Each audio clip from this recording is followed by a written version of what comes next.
നമ്മളൊക്കെ ഓരോ സങ്കല്പങ്ങളിലല്ലേ ജീവിക്കുന്നത്.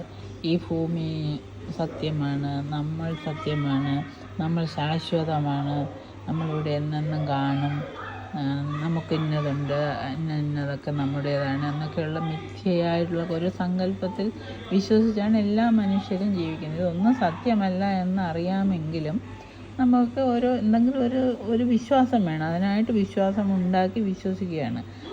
നമ്മളിവിടെ എന്നും കാണുമെന്നുള്ളൊരു വിശ്വാസത്തിലാണ് നമ്മളെല്ലാവരും ജീവിക്കുന്നത്. ദൈവമുണ്ട്, നമ്മൾ വിളിച്ചാൽ ഉടനെ കേൾക്കും, നമ്മെ വിഷമിപ്പിക്കുന്നവർക്ക് ശിക്ഷിക്കും, നമ്മളെ സ്നേഹിക്കുന്നവരെ ആ ദൈവം സ്നേഹിക്കും എന്നൊക്കെയുള്ള മിഥ്യാധാരണകൾ, അബദ്ധധാരണകളൊക്കെ ആയിട്ടാണ് ജീവിക്കുന്നത്. അപ്പോൾ എന്തുകൊണ്ട് നമുക്കൊരു കൃഷ്ണനുണ്ട്, കൃഷ്ണനെ സ്നേഹിച്ചുകൂടാ, ഒരു കൃഷ്ണനെ സങ്കല്പിച്ചുകൂടാ? കൃഷ്ണൻ സത്യമാണ്, കൃഷ്ണനെ സ്നേഹിക്കാം, കൃഷ്ണനിൽ നിന്ന് സ്നേഹം ലഭിക്കും.